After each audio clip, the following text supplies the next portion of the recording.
Fala turma, antes de começar esse episódio, eu quero te falar do nosso patrocinador oficial, o Mind Just Criminal.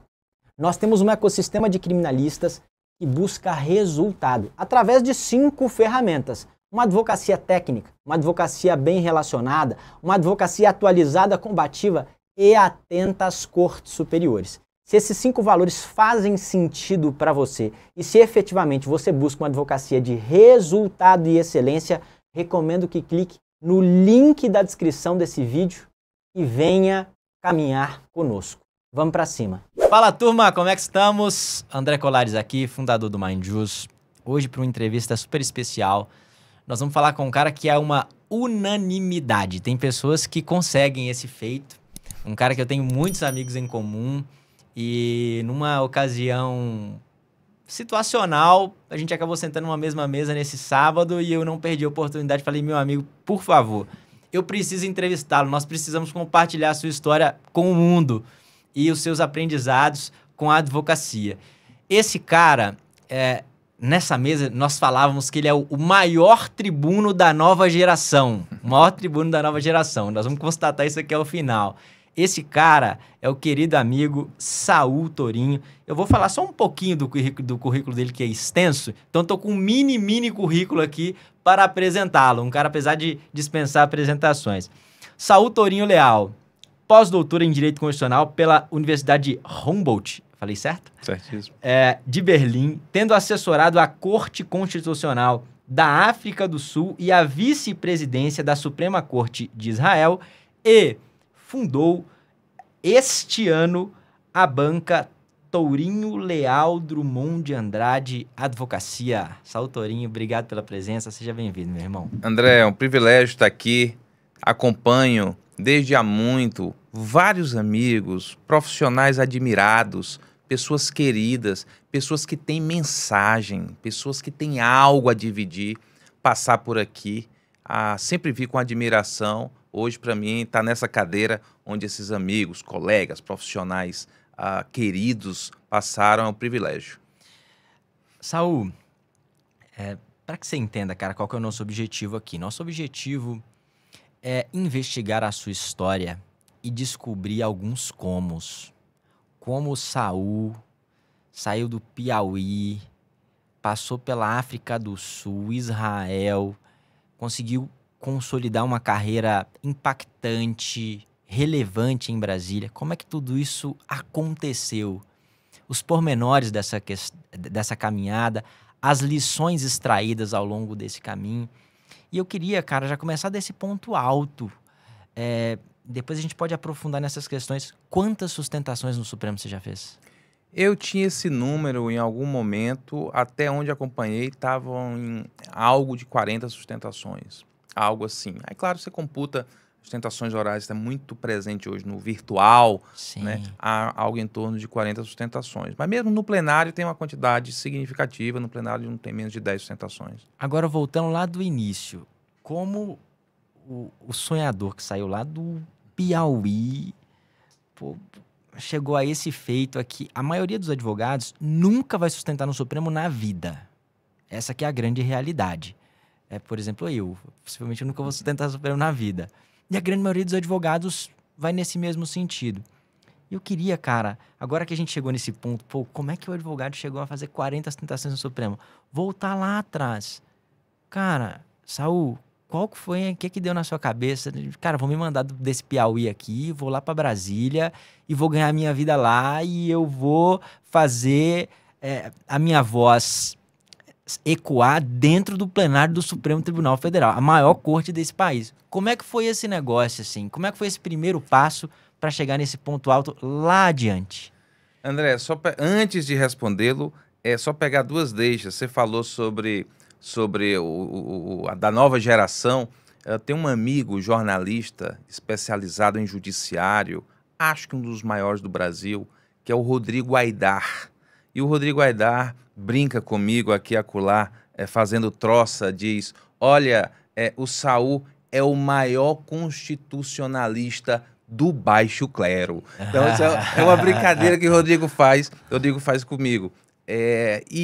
Bom, André, nós temos eu sou do estado do Piauí, nascido na capital Teresina, onde o serviço médico sempre foi um serviço médico de qualidade, mas com laços muito grandes, é onde sou registrado, no meu documento, o registro é feito na cidade de Nazaré do Piauí, 6.000 habitantes. E eu brinco, olha, Nazaré tem um ponto turístico, as pessoas têm muito orgulho, cedia a terceira maior Lagoa Seca de todo o Piauí, Nazaré. Mas a cidade da minha infância, a cidade da minha adolescência, como disse, a cidade onde o meu documento está registrado, Nazaré do Piauí, batismo em Nazaré do Piauí, crisma em Nazaré do Piauí, portanto, há uma relação histórica grande com a cidade. Eu vou fazer o vestibular para o curso de Direito, conscientemente, era a carreira que de fato queria abraçar, não foi um acidente. Tinha alguma influência familiar, amigo? Não, meu pai é médico, foi médico do Programa de Saúde da Família, PSF, foi médico do SAMU, o Serviço de Urgência da cidade, hoje é um perito da medicina do trabalho, e por ele eu seria médico, né? O meu pai, ele é brasileiro do Nordeste do Piauí, do interior. O primeiro nome dele é Raimundo. O segundo, necessariamente, é Nonato. Não há um outro Raimundo no Piauí que não seja Raimundo Nonato. É uma homenagem ao santo São Raimundo Nonato. E o meu pai queria que eu fosse médico. E também, em tom de brincadeira, conta-se uma história, um causo, de que aos 15 anos de idade, ao contrário de como é hoje, você vai num psicólogo ou num outro profissional para fazer um exame vocacional. Lá em casa, quem fez o meu exame vocacional foi Raimundo Nonato, ele mesmo é quem fez o exame vocacional. E aí, na fazenda, disse, olha, eu sou médico, seu padrinho é médico, há tios médicos, primas médicas, você tem que ser médico. E aí ele disse, vamos ver se você tem vocação. Tem que ter vocação. Aí colocou uma lagartixa na minha mão, queria que eu cortasse, costurasse a lagartixa, mostrando alguma intimidade com esse trabalho embrionário da medicina. Eu devolvi imediatamente a lagartixa pro habitat natural dela, fiquei ali em pânico com esse tipo de exame. Ele disse, não, tudo bem, então eu acho que dá para ser engenheiro. Engenheiro talvez salve, que são as 3 profissões. Hoje a economia mudou, mas no meu tempo, médico, engenheiro ou advogado. Aí ele disse engenheiro talvez, porque ele vai construir barragens contra a seca aqui no Piauí, e isso daí vai conseguir sustentar a família. Aí ele me deu uma conta de somar, relativamente simples, não era uma conta complexa. Aí disse, olha, faça essa conta aí para eu ver se você tem vocação. Eu fiz a mesma conta 3 vezes e deu 3 resultados diferentes, e segundo ele, os 3 errados. Aí ele disse, Tereza, minha mãe. Tereza, aí não tem jeito não, rapaz. Esse menino só presta para contar a história, vai ter que fazer direito mesmo. Manda ele. Aí eu fui para o interior, a cidade de Campo Maior. Comecei a faculdade de Direito lá. O nome da faculdade, União das Escolas Superiores Campomaiorenses. Era o nome da faculdade, professor, era o nome da faculdade. Aí eu ia para os eventos fora. Uma faculdade privada? Faculdade privada, primeira turma, aberta no interior do Piauí. Minha faculdade, passei lá. Foi onde deu, professor. Foi onde deu. Aí lá eu ia para os eventos, Congresso Jurídico, a Federal do Paraná, em São Paulo, esses eventos de estudante. Aí todo mundo, né, dizia, olha, tinha a palestra, ao final tinha as perguntas dos estudantes. Por favor, diga seu nome e sua faculdade. Aí o menino dizia, sou fulano de tal, da Faculdade de Direito da USP. Aí todo mundo, fulano de tal, da Faculdade de Direito da UERJ. Todo mundo, Federal do Paraná. Mas quando eu entrava, que eu dizia, olha, sou Saul, do Piauí, aluno de Direito da União das Escolas Superiores Campomaiorenses. O pessoal olhava assim, cara, como é que deixaram entrar? Né? Segurança, né? Segurança. Aí eu me organizei com meus amigos, Rodrigo, procurador do Estado de Tocantins, Eduardo, defensor público hoje no Estado do Ceará, Gustavo faleceu, é um advogado, faleceu no período da Covid, um grande amigo meu. E aí nos reunimos, disse, rapaz, é muito humilhante isso, muito humilhante. Não tem como, cara, tem que reagir. O pessoal fica debochando, o pessoal sorri, o pessoal nos exclui, o pessoal não convida, porque tinha confraternização na SEC, o pessoal não convida para confraternização. A gente vai ter que montar um plano. Quando foi no evento seguinte, o pessoal disse, vai lá, fala. De seu nome, por favor, essa faculdade. Disse, Saul Tourinho Leal, representa um grupo de piauienses, aluno da Faculdade de Direito da Unicamp. Aí todo mundo diz, cara, deve ser uma turma especial para superdotado. No Nordeste tem uns caras que são superdotados. Deve ter criado a turma só para esses caras, bicho. Unicamp era a Universidade de Campo Maior. A gente rebatizou a faculdade para poder se apresentar nesses seminários. Então, a vida no Piauí, isso, né, não é dispersando, apenas para mim ter um pouco assim do contexto de como é que era a dinâmica. Sim. A vida do Piauí não era uma vida ruim. Era uma vida divertida, era uma vida repleta de amigos, era uma vida com traços culturais que até hoje são muito fortes em mim. A culinária, o tipo de música, os programas, notadamente os sociais, o tipo de festa. Tudo isso era muito bom. A ida à praia, o que significava o Teresina, a única capital do Nordeste que não fica numa zona litorânea, mas há um litoral muito bonito no norte do estado. Então, o programa de ir passar um final de semana na praia era uma vida muito boa. Mas, ao tempo, hoje isso foi corrigido, não havia curso de mestrado, não havia nenhuma pós-graduação em estrito sensu no Piauí. Eu queria fazer mestrado, não faria no Piauí. Eu queria fazer doutorado, não faria no Piauí. Naquele tempo, não existia. Daí, comecei a ficar animado com a possibilidade de vir para Brasília, para além da vida acadêmica, por essa magia em torno da figura dos tribunais superiores, as cortes superiores. E me conta um negócio, você veio depois de se formar ou antes de se formar? Fiz a última prova, minha última prova foi Direito Administrativo 2. Fiz a última prova no dia 13 de junho de 2005. 14, eu estava aqui. Não tinha OAB, a OAB já fiz aqui, não tinha tido colação de grau ainda. Então, eu já queria vir para Brasília, havia um procurador da Fazenda Nacional, Valério Mendes, que estava aqui, e o Valério, eu falei para ele, Valério, você está em Brasília, eu morro de vontade de morar em Brasília, estou concluindo a faculdade, queria dar uma olhada, passar aí um mês, entender o que você acha. Valério disse, venha para cá, você vai ficar comigo, fique tranquilo em relação a isso, vou lhe dar toda a assistência. Aí fiquei impressionado com a generosidade. Valério, mas onde é que é? Me dá aí as coordenadas. Ele disse, você vem para cá, você vai ficar comigo no Kubitschek, no plano piloto, perto da torre, com todo conforto. Aí eu não sabia disso de Brasília, coloquei a mão no telefone, falei com meu pai. Pai, ele tá dizendo que é para ficar com ele no Kubitschek, no plano piloto perto da torre. Aí o meu pai disse, cara, se for o que eu tô pensando, é o Kubitschek Plaza, é um flat, é coisa fina, cara, você já vai começar muito bem. Eu vim para cá, fui pro Kubitschek, perguntei pelo Valério, ninguém conhecia, telefonei pro Valério, o Valério disse... É no térreo, meu apartamento é no térreo. Falei com a recepcionista, disse, não, mas no térreo é o lobby, no térreo, aqui não tem apartamento no térreo. Aí eu já disse, cara, eu acho que eu entrei numa fria. Liguei de novo, Valério, cara, eu tô preocupado, você me enganou, o que tá acontecendo aqui? Você tá onde, Saul? No lugar que você disse, Kubitschek Plaza, plano piloto perto da torre. Ele disse, não, Saul, eu não falei Kubitschek Plaza. É na pousada JK, na W3 Sul. Aí eu fui morar... Eu tenho recibo, viu, André? Tenho recibo. Fui morar na pousada JK, na W3 Sul. E morou lá por quanto tempo? Um mês e pouquinho. Comecei a trabalhar na Pátria, como trainee. Entendi. Recebi o primeiro salário.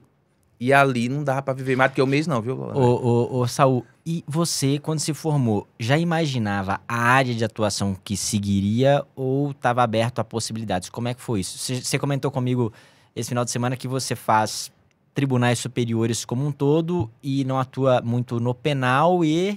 Eleitoral, agências não faço. Algumas coisas eram claras para mim, mas eu tinha que ser flexível para poder sobreviver. Então, eu queria fazer Tribunal Superior, queria fazer Tribunal Superior. Supremo Tribunal Federal era uma ambição? Era uma ambição. O direito constitucional tinha sido uma disciplina na faculdade com a qual eu tinha ganhado simpatia? Sim. Então, em tese, já ambicionava um pouco do que eu tenho hoje, mas estava muito distante, eu precisava ganhar a vida. E como é que eu comecei a ganhar a vida? A posição de trainee da Pátria era de direito tributário. Uma matéria que eu não morria de amores, pelo tributário. Olha, mas a vaga é trainee de tributário, você tem interesse ou não tem interesse? Eu tinha que me sustentar, a Pátria era um extraordinário local, e daí eu comecei como trainee da Pátria na área de tributário. Quando 2 anos depois vou para o Pinheiro Neto, também vou para o tributário.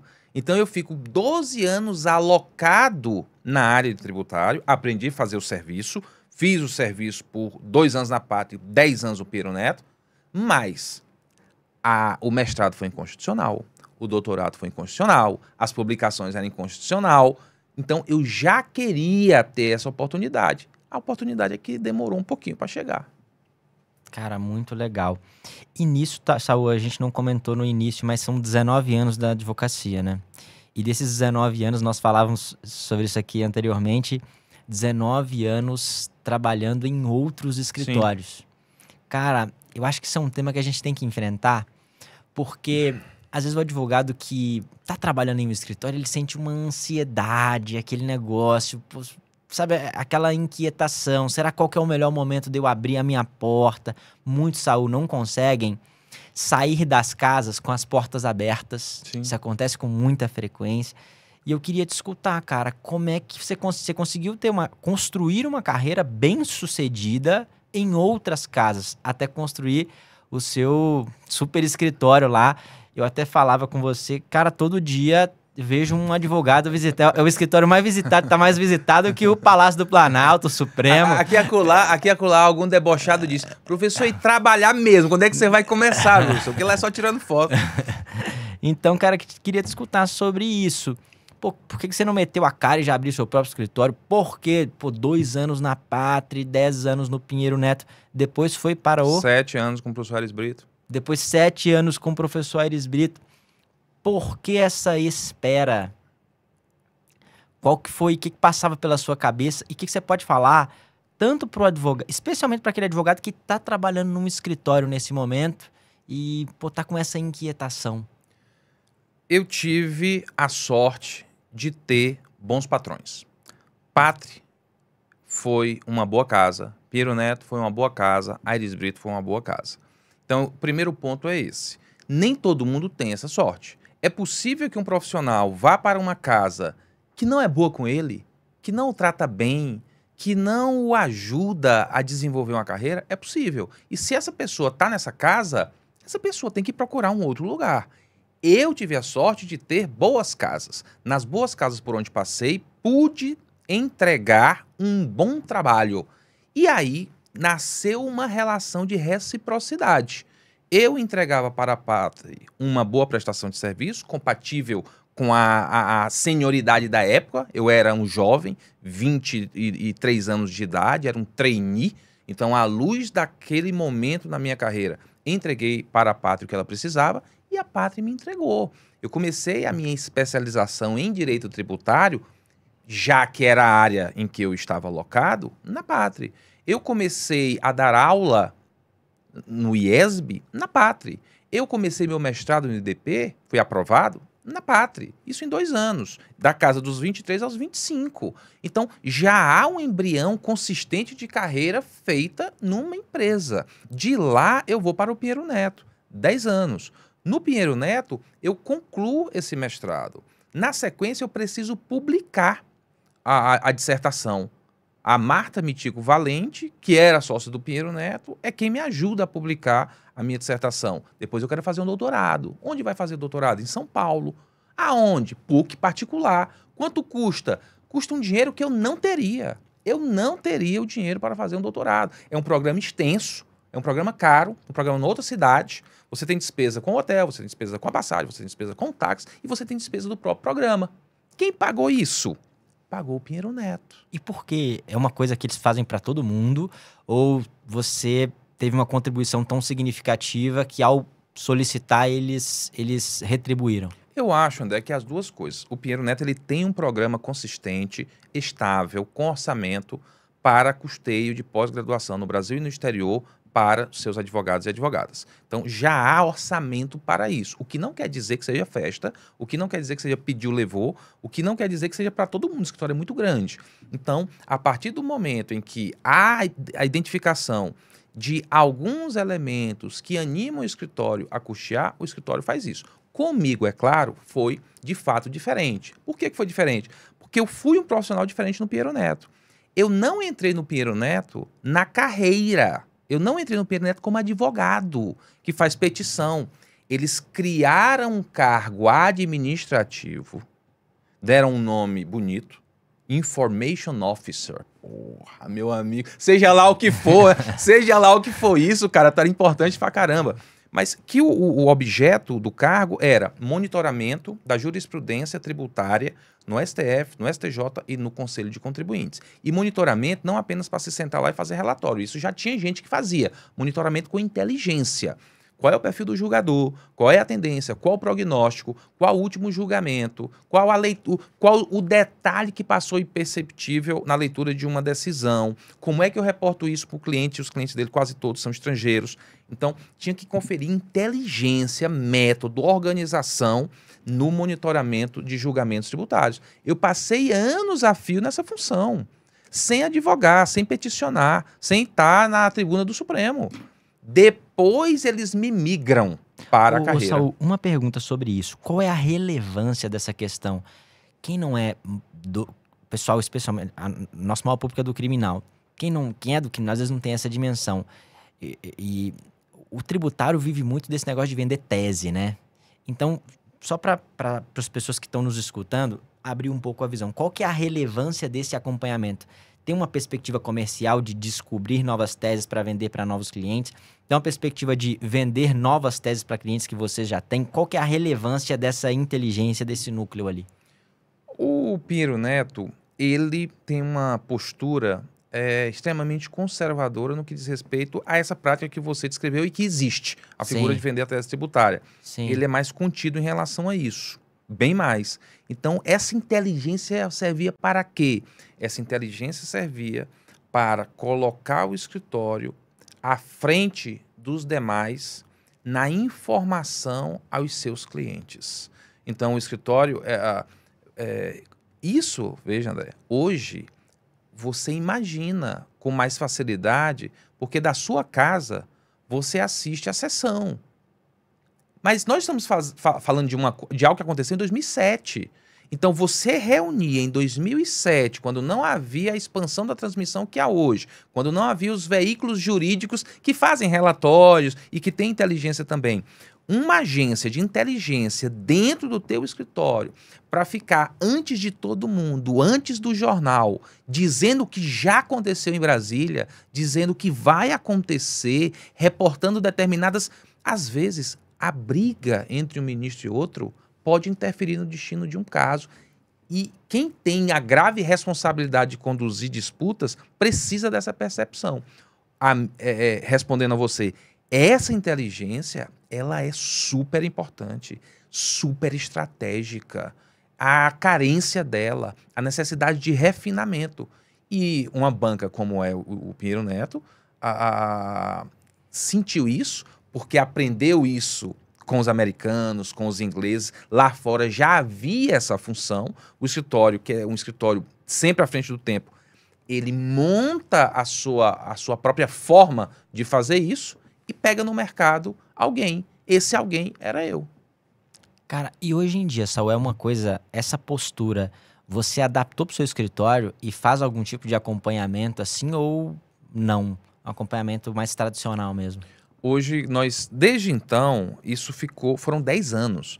Aí, como eu te falei, depois eu entrei para a carreira e aí virei um advogado sênior do Pinheiro Neto, como todos lá da mesma senioridade são. Advogado que tem responsabilidades, condução de casos, audiência, memoriais, sustentações orais. Quantos casos você tinha sob a sua responsabilidade? Quando quando eu viro advogado, é difícil lá uma pessoa que chegou na senioridade não está envolvido em 200 casos, 300 casos. É difícil. É muito caso, né? Ela está envolvida. Aí, alguns estão sob a liderança dela, alguns ela colidera com um colega de igual senioridade, há outros casos delicados em que o sócio está mais à frente. Então, tem distribuição, mas, vamos assim, e-mail. Não tinha como eu ir trabalhar e não receber por dia pelo menos 200 e-mails, que precisavam ser lidos e respondidos. Normal, um dia normal de trabalho. E uma coisa, Saul, tem alguma lição que você traz dessa experiência, tanto na Pátria quanto no Pinheiro Neto, que é aquele tipo de lição que todo estagiário novo, advogado novo que você contrata, você conta essa história, ou conseguindo esse aprendizado que é fruto dessas duas experiências especialmente? Tudo que eu aprendi nesses dois lugares, e também importa mais à frente a gente falar do Anis Brito, porque teve um papel dos mais relevantes, foi o coroamento da minha carreira, eu diria. O que eu aprendi, André, e pratico até quando em sustentação oral, eu vou dar aula de sustentação oral, a estrutura da aula é isso que eu vou responder a você agora.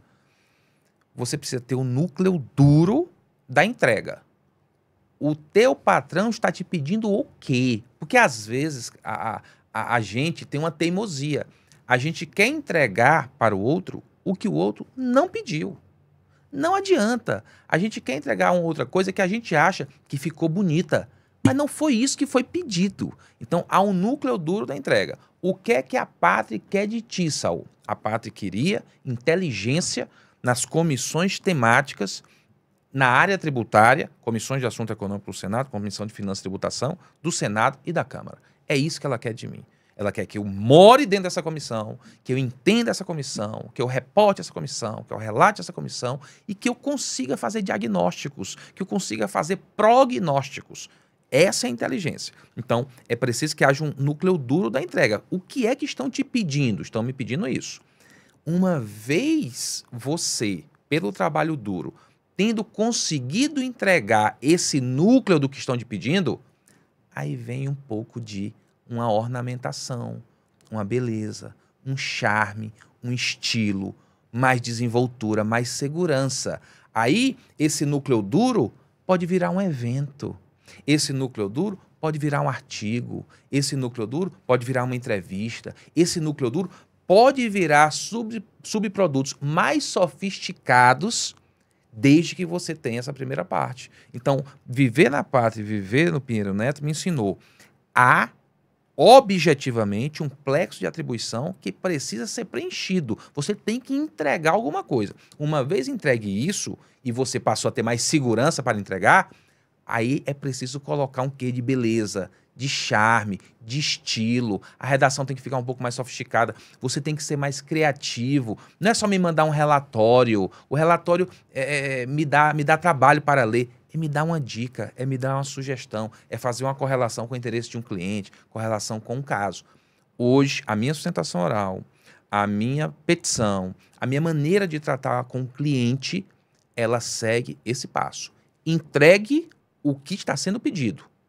Mas, uma vez feito isso, coloque algum adorno, uma ornamentação, um embrulho bonito. Aqui você tem um produto. Cara, que fantástico. E, Saul, você disse sobre o Anis Brito, que foi o coroamento da sua carreira. Como é que foi essa transição? Por que que você decide fazer essa transição? Foi um convite? Foi uma iniciativa sua? Qual que foi a ideia dessa transição aí? 2 anos de Pátria. Na retinha final, eu comecei a sentir uma certa carência em estar em escritório de advocacia. Eu não queria a carreira de réu golf como sendo a carreira da minha vida. Nada obstante, tenho aprendido a fazer e tenho feito com qualidade. Nessa reta final, que eu comecei a ficar curioso com o escritório, comecei a observar as pessoas que estavam entrando em escritórios, outros colegas que estavam abrindo escritórios, eu tive um encontro com essa sócia, Marta Mitico Valente, em que falou do cargo e eu aceitei. Daí fui para o Pinheiro Neto. 10 anos depois, eu comecei a sentir uma nova carência. eu já era doutor em Direito, eu já tinha morado na África do Sul, assessorado uma corte constitucional relevante, eu já tinha livros publicados, eu já tinha uma carreira jurídica consistente, bem estabelecida. Eu existia, mas eu sentia duas carências. A primeira carência era do direito constitucional. O mestrado tinha sido em constitucional, o doutorado em constitucional, a experiência sul-africana na área constitucional, as publicações, o interesse, a disciplina que eu lecionava constitucional. E eu estava alocado no grupo tributário. Só um parêntese. África do Sul. Como é que você tirou uma licença do Pinheiro Neto e foi? Eles investiram, acreditaram em você, você continuou trabalhando lá nesse período. Como é que funciona isso? Primeiro, eu vou falar de uma etapa anterior e chego na África do Sul porque as duas coisas se correlacionam. Eu disse a você que era um profissional diferente, porque minha função era diferente no escritório, minha história lá dentro foi diferente. E também foi diferente a minha vida acadêmica lá. Por quê? Porque o natural de uma banca como essa, estamos mencionando o Pinheiro Neto porque faz parte da minha história, tem outras bancas respeitáveis, grandes no Brasil, você vai custear a pós-graduação de um profissional da tua banca, mas é preciso que guarde correlação com a área de trabalho, é preciso que guarde correlação com o teu nicho, tem que ser um tipo de trabalho que em alguma medida devolva ao escritório o investimento de tempo, energia, dinheiro que o escritório está fazendo naquilo. Isso é o natural. Você está no grupo tributário, é meu grupo, está no grupo tributário? Tá. Quer escrever sobre o quê? Eu quero escrever sobre direito e moda, mas tem algum aspecto tributário? Nenhum. Cara, é difícil custear. É difícil custear isso. Eu preciso alocar esses recursos para que haja algum tipo de retorno, pelo menos temático. No meu caso, eu chego para o Pinheiro Neto e digo, eu estou com o meu projeto, eu queria saber aqui se eu posso ter acesso a essa bolsa que vocês dão.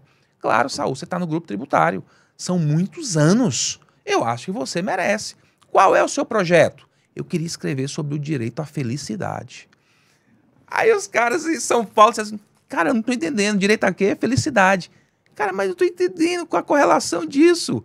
Mas houve do meu lado tanta entrega e havia do escritório tanta humanidade, tanta visão, que o escritório disse, cara, vamos lá, vamos custear um doutorado caro, cujo tema é direito à felicidade. Acreditou naquilo, quando era só um tema bizarro, investiu naquilo, quando o trabalho era absolutamente desacreditado. Eu concluí meu doutorado.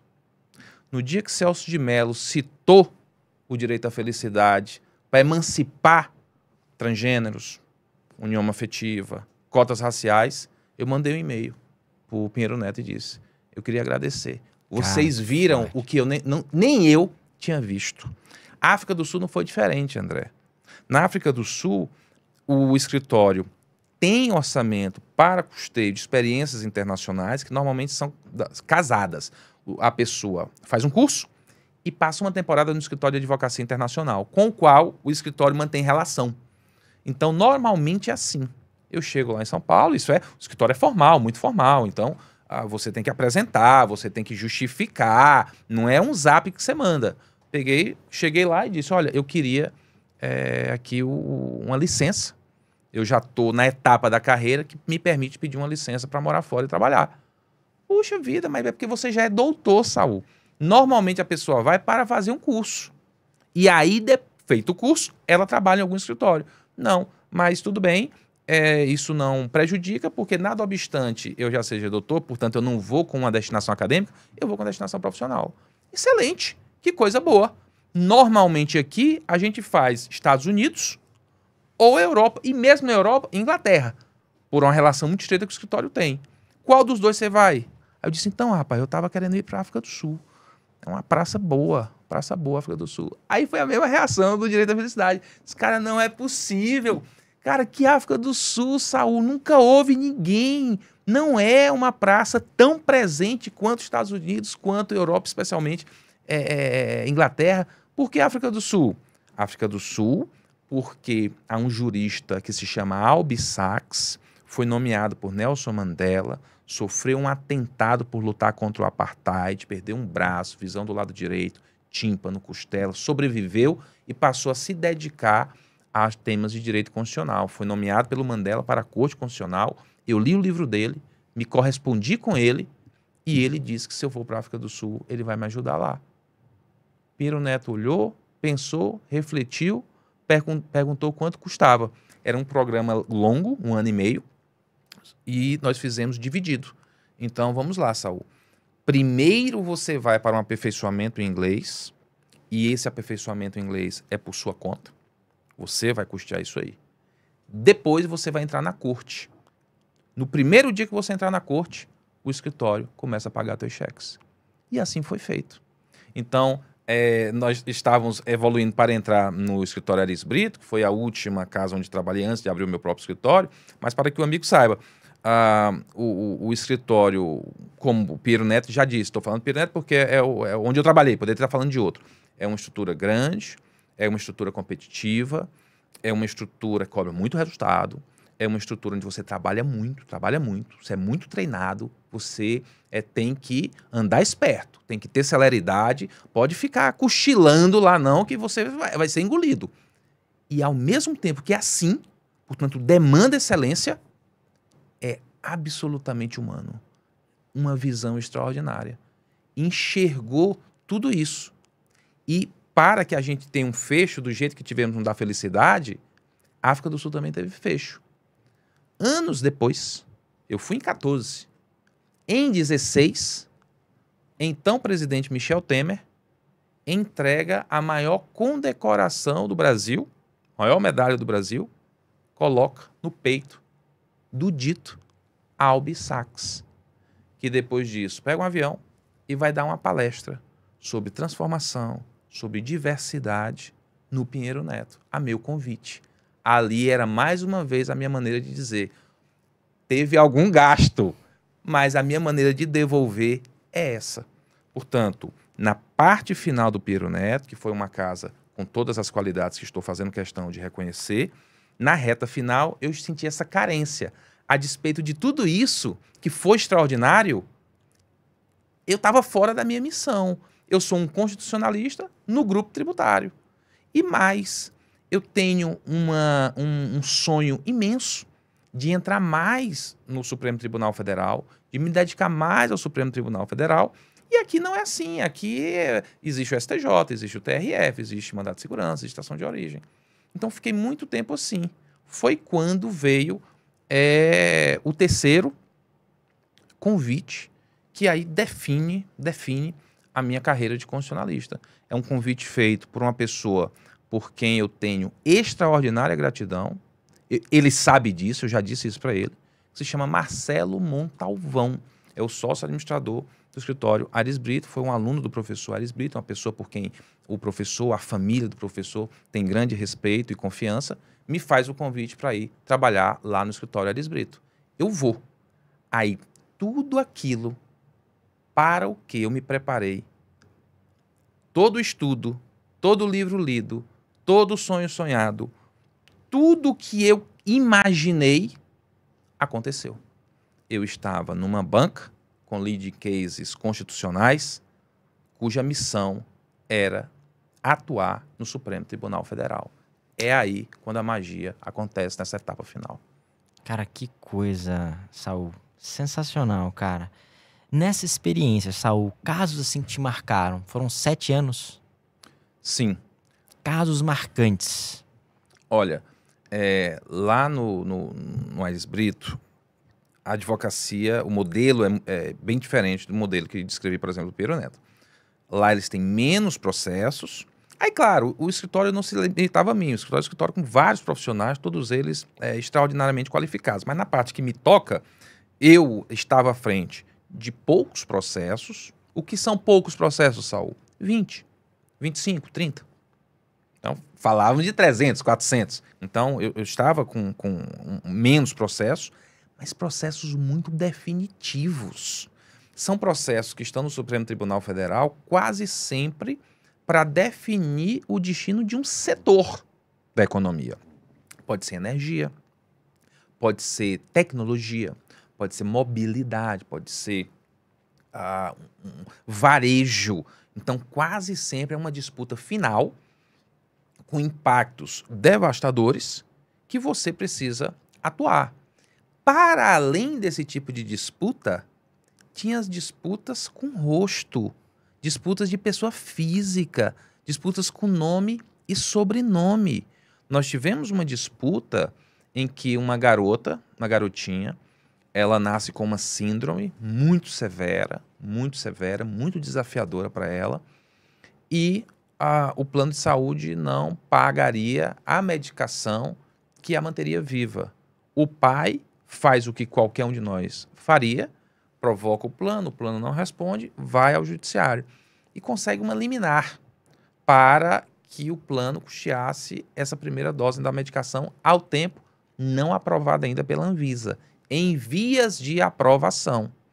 A criança, portanto, é salva, a história continua, a Anvisa aprova a medicação, aí o plano já pagaria normalmente pós aprovação da Anvisa. O plano contesta o primeiro pagamento e o tribunal, em grau de apelação, diz: você, garotinha, está devendo o plano aquele R$1 milhão lá da dose corrigido. E aí o pai disse: tudo que eu fiz foi ir no judiciário. Ela tem essa dose? Não foi eu. O judiciário mandou. Agora eu estou devedor. Isso vai ser corrigido? Quanto é? Vai acabar comigo. Isso chega ao Supremo Tribunal Federal. Interpõe-se recurso extraordinário, negado a admissibilidade. Agravo em recurso extraordinário, sobe forçadamente para o Supremo, nega a admissibilidade. Agravo interno em agravo em recurso extraordinário, negado. Embargo de declaração, em agravo interno, em agravo em recurso extraordinário, negado. Vai para segundos embargos de declaração no plenário virtual. De repente, o pai da criança vem para Brasília. Eu vou ao Supremo Tribunal Federal. Não pode, não é assim que funciona, não faça isso, vai atrapalhar. Eu vou, e vem com o álbum da criança na mão. Vai em cima, vai embaixo, tudo bem, vamos até o tribunal, vamos lá ao tribunal. Aí faz uma visita, faz uma outra visita, ali, resumo da ópera. No meio disso, conseguimos, por intermédio, uma audiência com o ministro Gilmar Mendes, uma pessoa que trabalha no gabinete, chama Sueli, foi o anjo da guarda dessa criança, nisso, se compadece da situação, vê o sofrimento do pai desesperado, caminhando nos corredores do Supremo. Ministro Gilmar pede uma vista para examinar a questão. Volta com um voto divergente e diz: um absurdo, um absurdo. Essa criança aqui, ela teve um provimento jurisdicional. Nós mandamos. Agora nós sairemos de cena e no duelo desproporcional entre ela e um plano de saúde, ela é devedora de 2, 3 milhões de reais por conta de uma decisão que nós demos. Nós foi que demos. Lidera a divergência, o relator reconsidera a questão, a garotinha sai do julgamento por unanimidade, dispensada de uma dívida que ia engolir a família dela integralmente. Esse tipo de disputa também tinha no Aires Brito. Saul, duas curiosidades que os advogados têm, e eu tenho muita certeza disso. Como é que é essa lida com os ministros? Como assim? Pô, entramos lá no Supremo e vamos bater nas portas das assessorias, dos gabinetes. Erros que o advogado não pode cometer, sabe? Para não ser inconveniente, para não ser inadequado, para entender a simbologia da corte. Erros que o advogado não pode cometer nesse trato com o cliente é a pergunta que eu vou fazer adiante. Lida com grandes clientes. Questões que vão resolver o setor. Imagina que seu cliente é a Magalu da vida. Como é que eu trato a lida com grandes clientes? Aonde o advogado não pode errar? Quais são as peculiaridades desses clientes com rosto, desses clientes sem rosto? Sim. Ótimo, gostei da qualificação. É exatamente isso mesmo, André. A lida com o Supremo, ela é uma lida institucional, ela é uma lida solene, ela é uma lida com uma certa cerimônia, mas não é hostil. Você não se sente esmagado ela é uma lida que, a partir do cumprimento de protocolos mínimos, você consegue fazer. Então, é fácil ter uma audiência com o ministro? Fácil não é, porque o Brasil inteiro quer a pedido de audiência para todos os ministros, por todo mundo. O processo tem muito, é um tribunal que tem muito processo, mas você consegue. Se você não consegue audiência com o ministro, aliás, e você conseguindo, o ministro te ouve? Em regra, sim. Por que em regra? Pode ter um dia que, dependendo da hora que agendaram, ele está muito cansado, aí pode estar disperso, ou foi um dia de um julgamento muito polêmico, muito intenso, aquilo sugou as energias do magistrado, você vai falar com o ministro está cansado, isso pode acontecer, mas a regra é que ele esteja preparado para a audiência, ele sabe o que você vai falar, ele foi informado sobre o status do processo e o nível de dificuldade, e a partir dali ele vai tomar algumas providências. Quando não dá com o ministro, e às vezes não dá, tem gabinetes que liberam assessorias para atender os advogados. As assessorias, André, elas não são em nada uma série B do campeonato. Elas não são em nada um prêmio de consolação. Nós temos nas assessorias pessoas de extraordinária formação que inevitavelmente serão os grandes juristas de amanhã, os grandes advogados de amanhã, ou os ministros de amanhã. Então, são audiências de ótima qualidade, com pessoas muito dedicadas, servidores públicos com S maiúsculo e que conseguem passar para você, com mudança de estilos, alguém que fala mais, outro que fala menos, alguém que é mais solene, outro que é mais espontâneo, mas tirando essas mudanças, vai passar para você o que você precisa. E o que é que você precisa? Ter algo para dizer para o teu cliente aflito.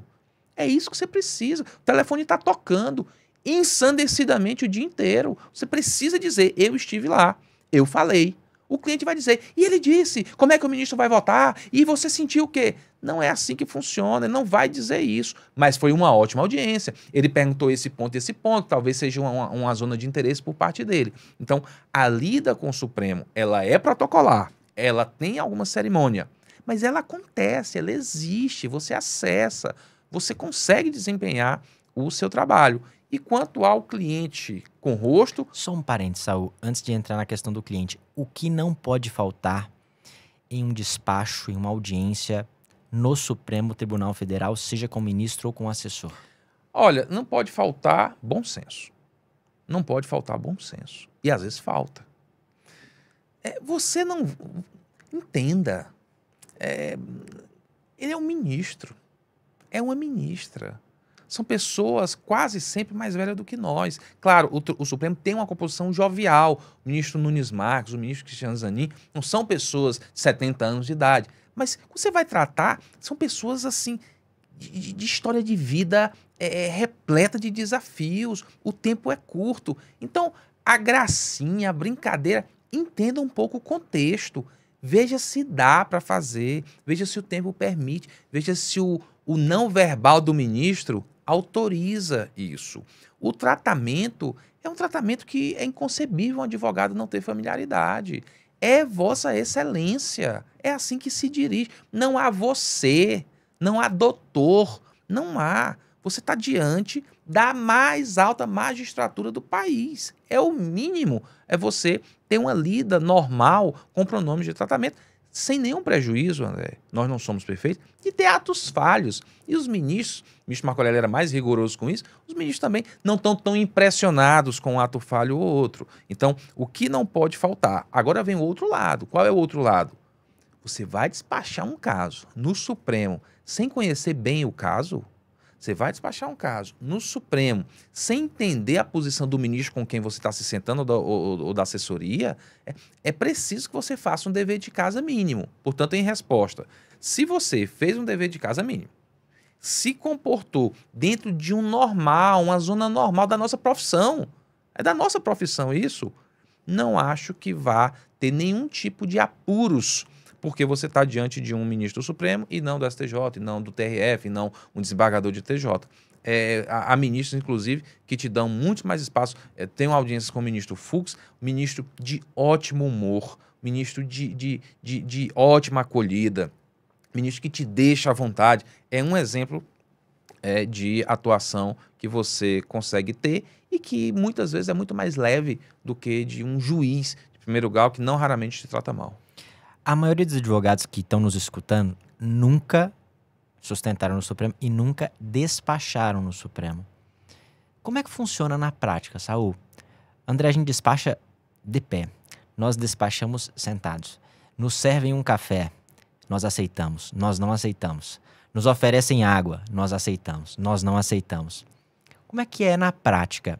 E dentro disso, meus casos, eu sempre despachava com todos os ministros. Eu despachava apenas com o relator. Eu insistia nas audiências ensandecidamente com o ministro. Não, eu aceitava ou eu despachava com os assessores. Eu sempre marcava audiência. Em caso de desespero, eu ia lá mesmo e pegava na mão de Deus e tentava um encaixe. Sobre isso, no dia a dia, o que você pode compartilhar de experiência conosco? Tem de tudo. Tem audiência com o ministro? Tem. Audiência presencial? Sim. Audiência virtual? Também. Tem audiência no chamado Salão Branco, espaço nobilíssimo do Supremo? Sim. Tem audiência no gabinete? Sim. Tem audiência com assessor presencial? Dentro do gabinete? Na sala do assessor? Na frente do computador do assessor? Tem. Tem no balcão? Em pé?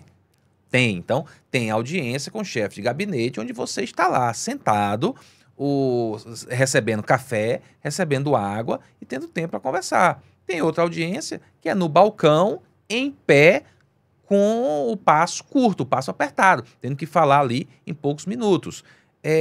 Tem audiência por telefone. No pós-pandemia, teve muito. Aí agora abriu, está dividido. Mas, por exemplo, eu tenho várias audiências com assessorias do ministro Toffoli por telefone. E são audiências de boa qualidade. A assessoria está informada, conhece o processo, toma nota, entende o que eu estou falando. Quando consigo ser persuasivo e quando há uma conexão que ajude, desperta o interesse daquela audiência. Sai uma vista, sai uma divergência, uma audiência que aconteceu por telefone. Então, há de todas as formas. O que eu conto em tom de brincadeira, sempre com fundo de verdade, há clientes que insistem na audiência com o ministro. E você tenta ter ali com o cliente uma relação dialógica. Eu não deixo o cliente me tratar como se eu fosse um acéfalo, um despachante que não pensa deles. Eu não sou. Eu estudei muito para poder dizer isso para um cliente, quem quer que seja o cliente, mas eu também não sou arrogante, prepotente, presunçoso com o meu cliente. Eu tento dividir com ele realidades e aí a gente vai administrando. Então, há clientes que dizem, eu só quero com o ministro. Eu só quero com o ministro. Mas o assessor é fulano, ele é extraordinário, a audiência vai ser boa, nós vamos ter espaço, eu só quero com o ministro. Se não for com o ministro, não me interessa. Aí você insiste. Dependendo do dia, você está no Salão Branco. O Salão Branco, o ministro vai te receber no intervalo da sessão. A sessão, primeiro tempo, foi uma explosão. Tema polêmico, discussão, divergência, dificuldade de construir um consenso para proferir a decisão. Você está ali na hora do intervalo. São 10 sofás, um salão imenso. Aqui tem uma delegação de governadores. Aqui tem uma delegação de senadores. Aqui tem o ministro de Estado da AGU. Ali na frente tem os representantes da AMB entregando um convite para uma conferência. Os ministros se revezando nesses sofás. E quando você está com o seu memorial, você vai entregar para começar a falar, no meio disso aqui, entra um grupo de crianças correndo, gritando, chutando os sofás. Aí você olha e diz, não, aqui é um programa do Supremo, é o Supremo na escola. Aí o menininho tem que vir aqui para conhecer o Salão Branco. Aí disse, rapaz, aí o cliente disse, como é que foi a audiência? Não, foi sensacional. A audiência foi ótima, extraordinária. De fato, você tinha razão, muito melhor do que ter sido com a assessoria. Então, Tem de tudo, tem de tudo, tem de tudo. E voltando, André, apenas para o cliente com roxo e o cliente sem roxo. Isso é curioso. Você está conduzindo um caso de alta responsabilidade, que tem um impacto monumental no setor inteiro, e ali você tem um ponto focal que está contigo diariamente ali tratando, normalmente um diretor jurídico, se não um diretor, alguém da coordenação jurídica de uma grande empresa ou de uma grande entidade representativa, uma grande associação. E ao lado tem outras pessoas. Não raramente há outros escritórios. Não raramente há professores com pareceres. Então, apesar da responsabilidade ser imensa, ela é pulverizada. Ela é mais institucionalizada. Ela é menos pessoal. E todas as pessoas com quem você está lidando são pessoas que têm formação jurídica, que têm alguma compreensão da lida com o judiciário. Então, por um lado, a responsabilidade é tremenda, por outro lado, a lida, ela é institucional, não pessoal e com responsabilidades pulverizadas. Quando você está com uma pessoa que tem rosto, é o contrário de tudo isso. A pessoa, ela pode estar consumida pelo processo, isso não é incomum. Ela pode estar obsessiva com a injustiça, isso não é incomum. Ela quer falar com você toda hora, ela quer lhe mandar mensagem toda hora. Tudo na cabeça dela se correlaciona com a questão. Uma matéria do jornal, uma notícia, um post, um link. Então, às vezes, esse caso da pessoa física, ele demanda muito mais você do que a grande disputa setorial no que diz respeito à gestão do cliente. E Saul, nesse caso de grandes clientes, quem é que procura o escritório? É o diretor jurídico? É o fundador da empresa? Normalmente, como é que funciona? Escritórios de Brasília, em regra, o nosso não é diferente, são escritórios que a clientela é quase sempre um advogado.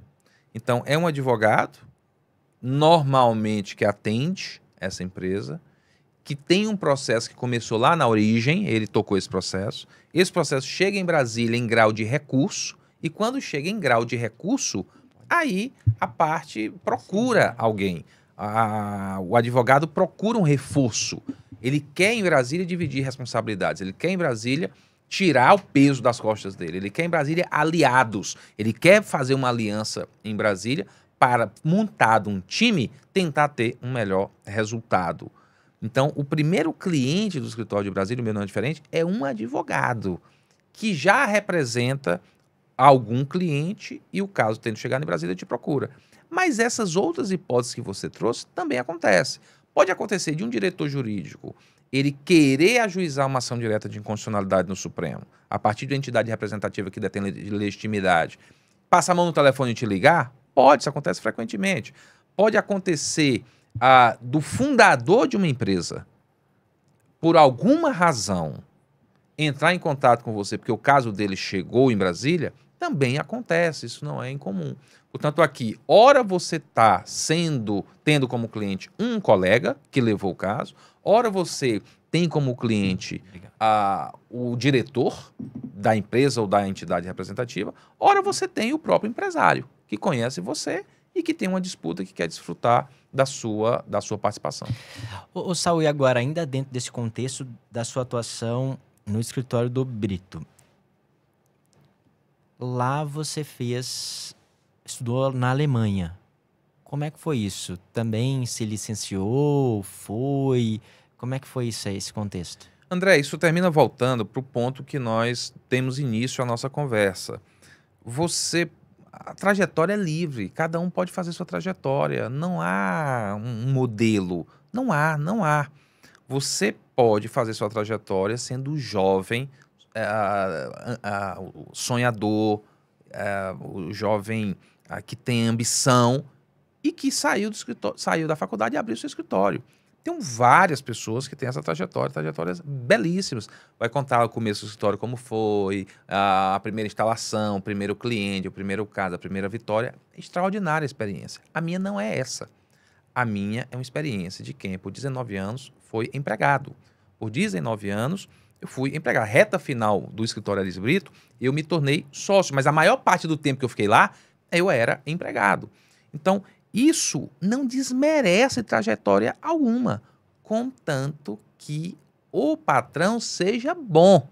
Contanto que o patrão seja bom. Foi o meu caso. Então, no Aires Brito, eu faço essa mudança do Pinheiro Neto para o escritório. Lá, eu entro em campo.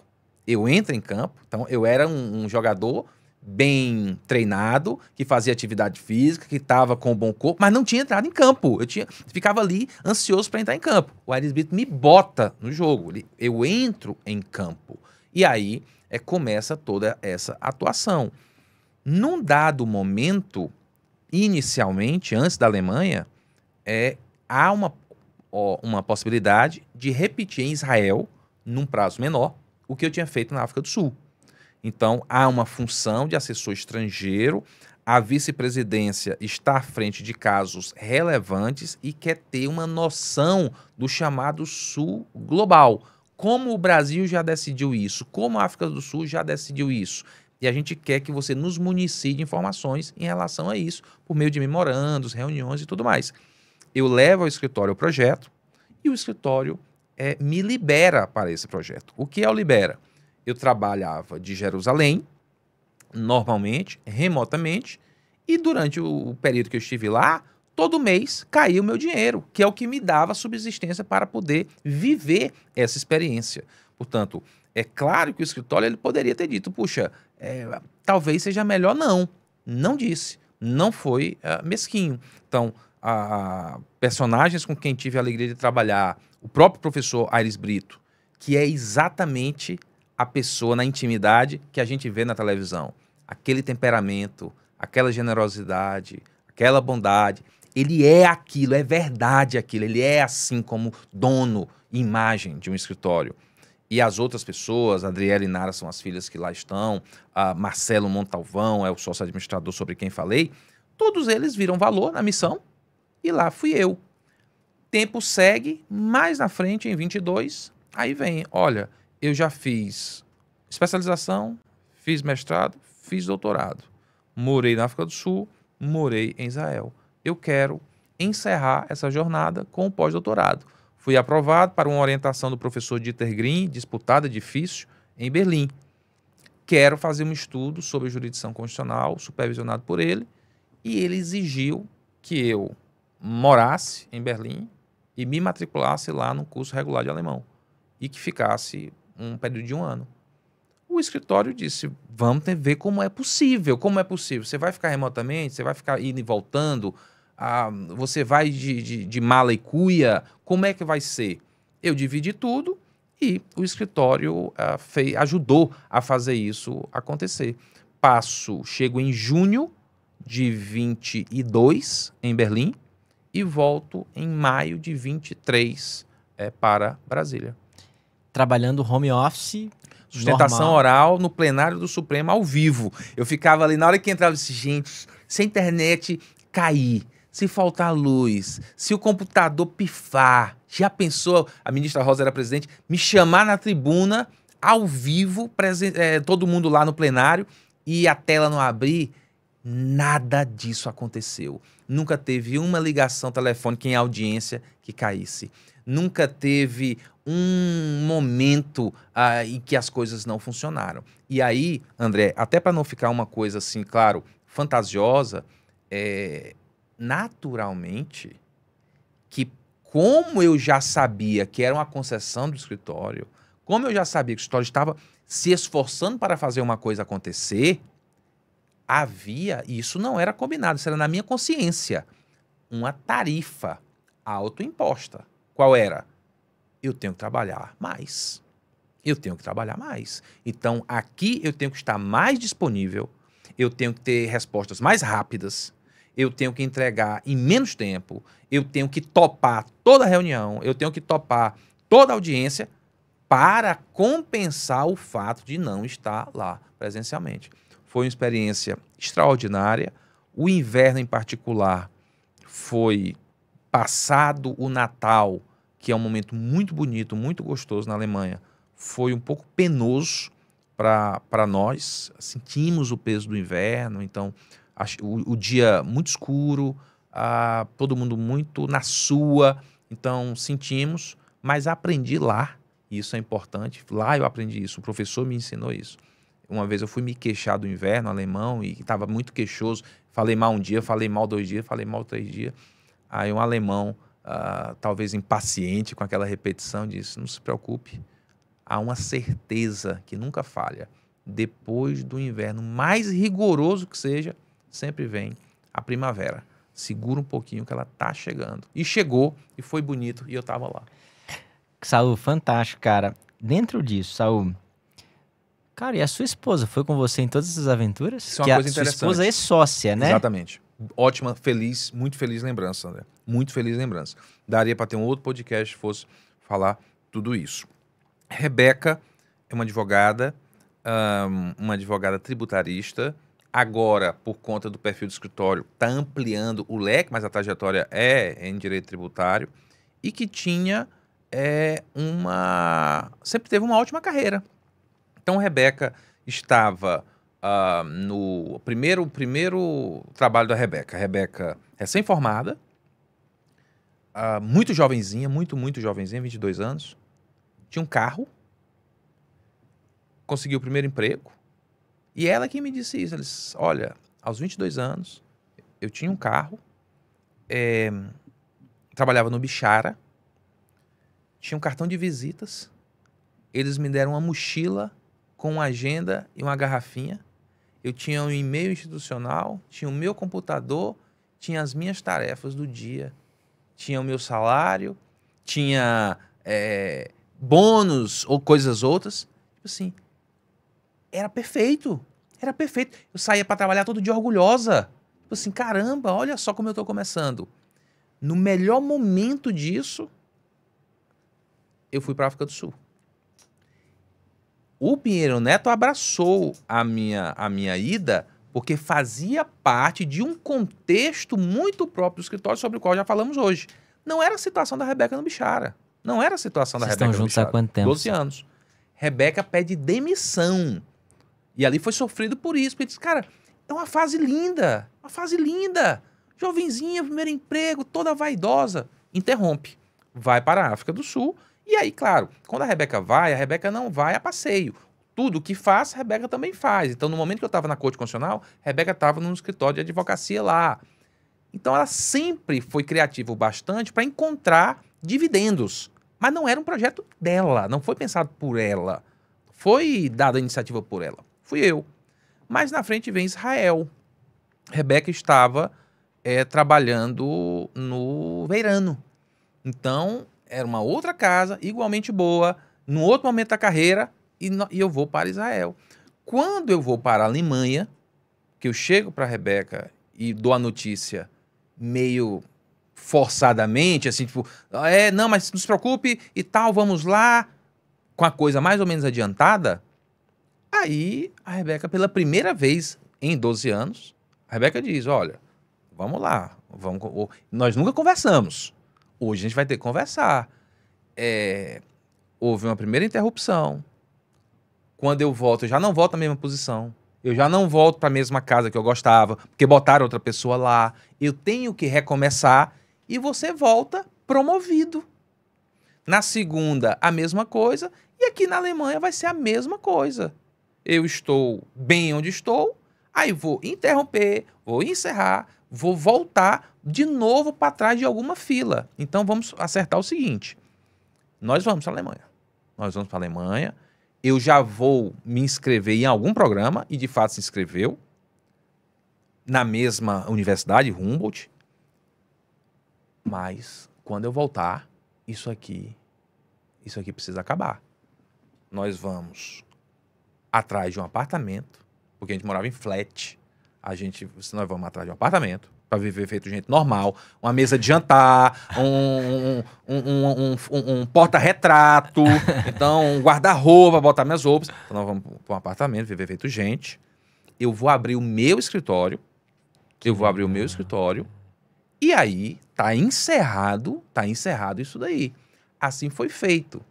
Então, eu volto em abril, maio de 23, com Rebeca já com o escritório aberto. Passa maio, junho, julho. Quando vai começar o segundo semestre de 23, Rebeca volta e diz, eu abri o escritório, pequenininho, estou começando a engatinhar. Mas eu percebo que a possibilidade, a potência disso aqui seria muito maior se nós canalizássemos nossas duas forças, porque sempre fizemos tudo muito juntos, no mesmo escritório. Ali, para mim, foi uma surpresa, porque, veja, Rebeca, você conta comigo porque você quiser. O que você quer? O que você quiser, o que você quiser. O que você quer? Ela disse, não é uma impressora, uma sala, não é isso. Não é isso. A gente tem que desenhar um projeto próprio, um projeto nosso. Plantou a semente, eu fiquei na minha. Por quê? Porque a situação no Brito era confortabilíssima. Uma banca extraordinária, com colegas extraordinários, ganhando um bom dinheiro, com casos dos meus sonhos, com o orgulho da tribuna de segunda a sexta-feira, numa convivência agradável. Pô, interromper aquilo, André, tipo assim, dá um negocinho aqui, dá um friozinho, você fica, cara, rapaz, se eu estiver fazendo uma coisa errada, como é que é abrir um negócio? Nunca, 19 anos, nunca abri um negócio, nunca tive que acordar de manhã para comprar uma cápsula de café para o escritório. Então, sempre alguém fez isso, porque eu sempre tive escritórios dos outros. Mas nós conversamos, entramos em comum acordo e decidimos abrir. Dia 29 de janeiro desse ano, eu abro o escritório com a Rebeca. Não tinha Cintia, não tinha André, não tinha Daniela. Abre eu e Rebeca, só nós dois. André, dia 29 de janeiro, quando eu abri o Torinho Leal, do Bom de Andrade, Advocacia, eu e Rebeca, não havia no nosso escritório um processo. Não havia no nosso escritório um contrato. Não havia no nosso escritório um honorário na boca para entrar. Nada, nada, nada, nada. O primeiro dia, o escritório tem um mezanino, a Rebeca trabalha em cima, eu trabalho embaixo. 11 horas, cheguei cedo, deu 11 horas, não tinha o que fazer. Foi a primeira vez em 19 anos. Não tinha o que fazer. Eu saio, vou para a sala de reunião, pego uma cápsula, boto na cafeteira, fecho, aperto, não sai café. Eu olho, a tomada não estava plugada. Aí eu fico de cócoras, você sabe o que é um homem de terno, de cócoras, o risco que ele corre, fico de cócoras, vou enfiar a tomada, não entra a tomada, não entra. O telefone não tinha ramal, o escritório não tinha ramal, ligo do WhatsApp para a Rebeca, estava lá em cima na sala dela. Rebeca, tô enfiando aqui o negócio, não entra aqui a tomada. Ela diz, é porque tem cafeteira que a amperagem é diferente da casa, aí tem que botar um adaptador. Aí eu disse, e cadê o adaptador? Aí a Rebeca disse, meu amigo, acabou isso. Você vai pegar um papel, vai escrever, comprar adaptador. Aí no intervalo você vai lá no Carrefour.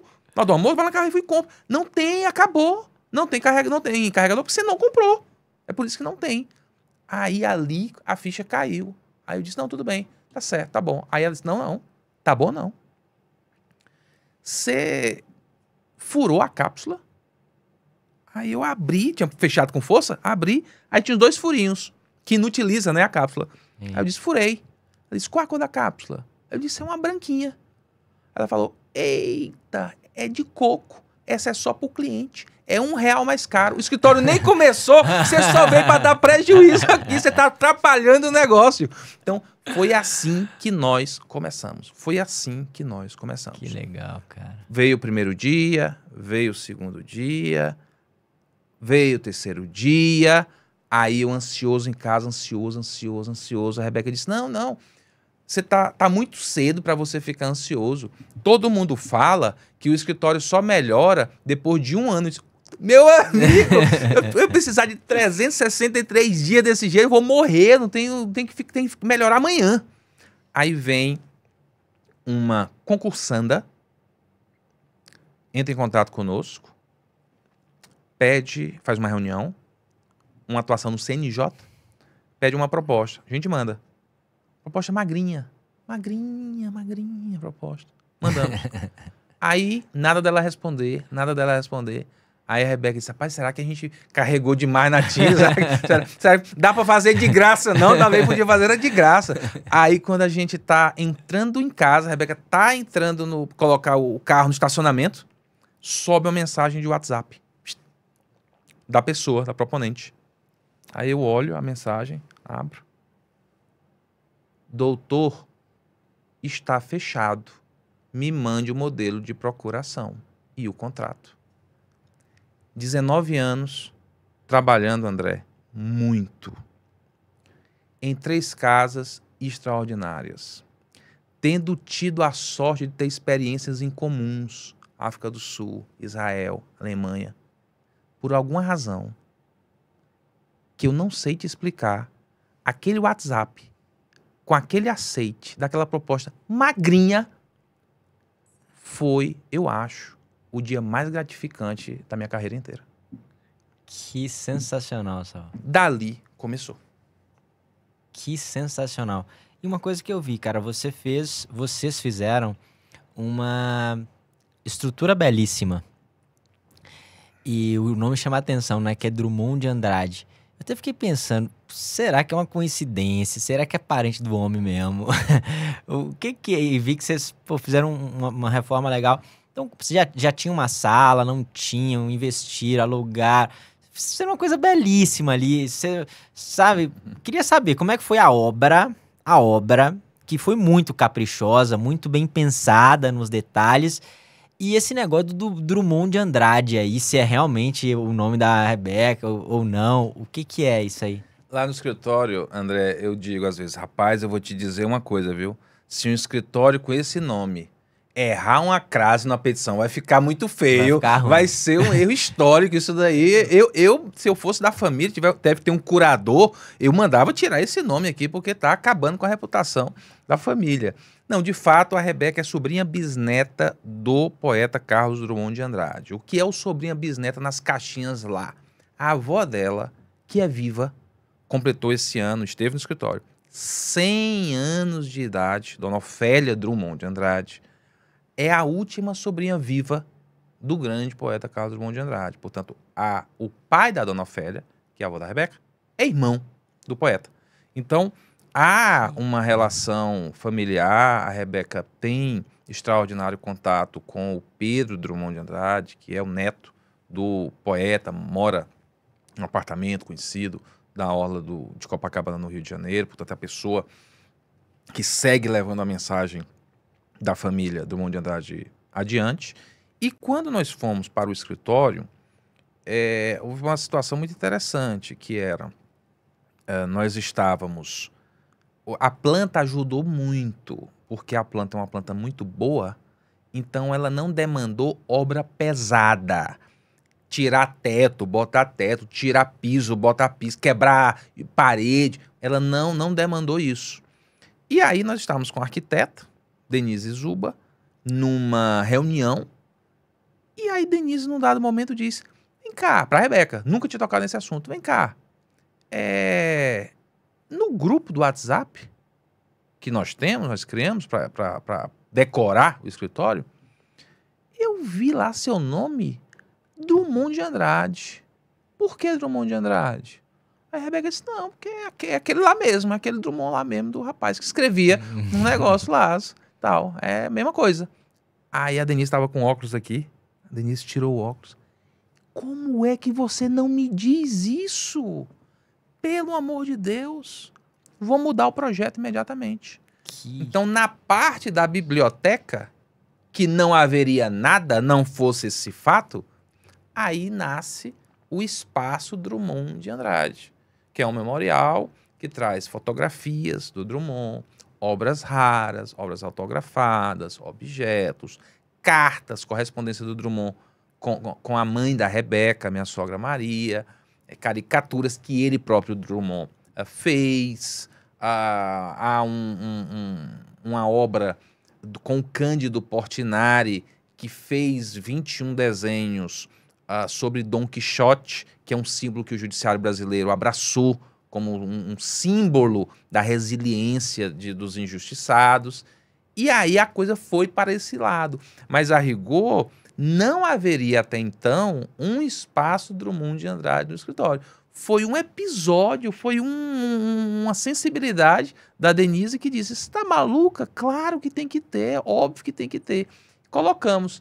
E parte da visita que você testemunha, que você vê nas redes sociais, é também, para além de nos visitar, uma curiosidade para ver, para conhecer as histórias e experimentar um pouco desse outro lado do escritório.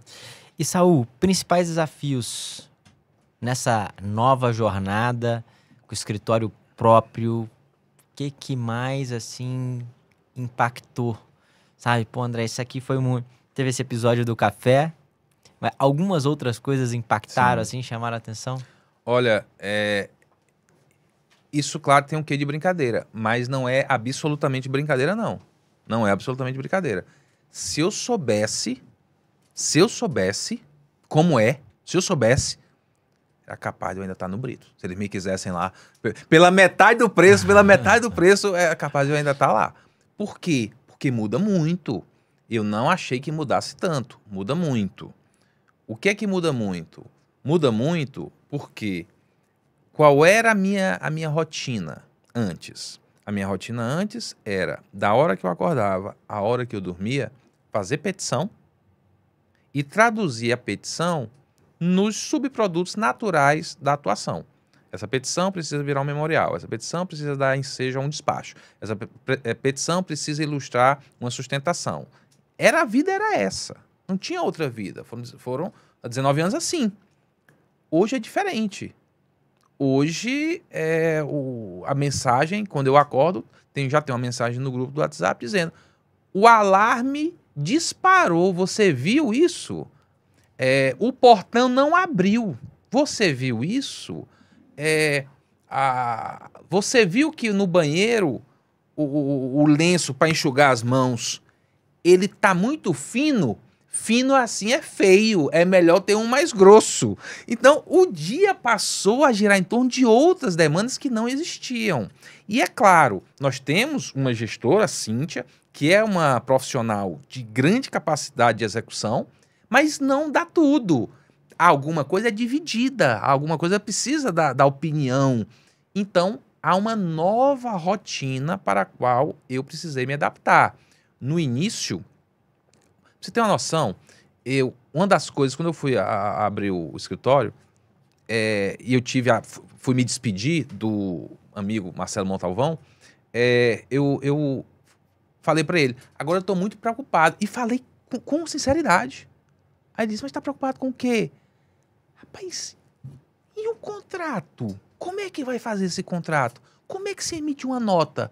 Eu estou sem dormir, Marcelo. Isso era verdade. Por quê, Saul? Eu nunca tinha feito isso. A minha preocupação era como é que faz um contrato, era como é que se emite uma nota. Porque toda a parte intelectual tinha consumido os meus 19 anos. Então, eu precisei desenvolver habilidades para esse lado. Eu precisei me enxergar como um gestor de pessoas, eu precisei me enxergar como um profissional que precisa ser mais eclético, sair um pouquinho da caixinha, não dá mais para passar um dia inteiro sentado na frente do computador fazendo petição. As reuniões com clientes ficaram mais intensas, a demanda por viagens ficaram mais intensas. Então, eu precisei me flexibilizar. No início, estranho. Hoje em dia, eu estou curtindo, porque eu vi que é possível. É possível eu perceber que há uma cláusula no contrato de prestação de serviço que não ficou bem redigida e que está uma forma de redigir melhor. Eu percebi que pode haver um cliente que teve um mês muito ruim e que te pediu para postergar a emissão de uma fatura e que aquilo faz parte, que é o seu momento ali de entender a dor do cliente também nesse aspecto de um contrato. Então, surgiram habilidades, André, para as quais eu não estava preparado, que no início me foram desafiadores, mas que hoje me fazem me sentir um profissional mais completo. Saul, agora caminhando para o final, cara. 2 pontos eu queria investigar com você. A gente não pode terminar esse papo sem falar de boas recomendações para uma sustentação oral. Além do mais, você é uma gigantesca referência nesse tema. E eu queria saber também sobre erros. André, erros que eu cometi. Eu acho que isso é uma coisa que é importante, Sim, né? claro. Porque às vezes a gente tá contando as histórias e óbvio que nós damos destaque aos nossos Sim. acertos. Mas erros que você cometeu ao longo desses 19 anos, que você acha que vale a pena compartilhar com o advogado, com a advogada que está nos escutando? Alguns erros. E para além dos erros, o ponto principal é o porquê. Por que que você cometeu esse? Qual a razão? O erro é o subproduto, é a matéria de ponta. Há uma razão. Qual foi a razão desse erro? Cometi alguns erros. Como eu lhe disse, eu passei 10 anos trabalhando no escritório onde tudo é muito intenso. E onde todos são muito intensos para poder sobreviver lá. Então, é muito intenso, há muita velocidade, há muitas horas trabalhadas, há muito empenho, há muita dedicação. O escritório, ele é o centro gravitacional da vida de todo mundo que está ali, sem sombra de dúvida. Não é que as pessoas não têm, as pessoas têm lazer, têm vida, saem, brincam, viajam, curtem seus filhos, brincam com o cachorro, faz tudo. Mas não há dúvida que o centro gravitacional é o escritório. Então, por 10 anos, minha vida foi assim. Quando eu saí, que fui para o Aires Brito, que precisei montar a minha equipe, à luz de uma nova realidade, que não era acelerada como a outra, que não tinha o volume da outra, eu levei mais ou menos 1 ano para entender isso.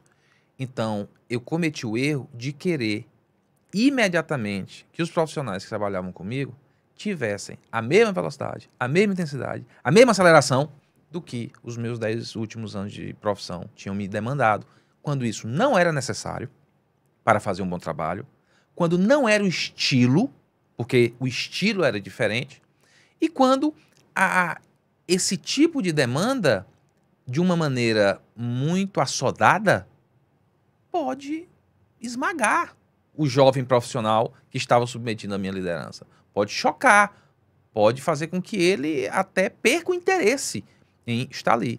Então, um erro que eu cometi foi, mudando de estruturas e, consequentemente, mudando de ecossistema, tentar transplantar elementos do passado para o presente. Isso foi um equívoco. E que eu percebi. E que, tendo percebido, fui gradualmente equacionando.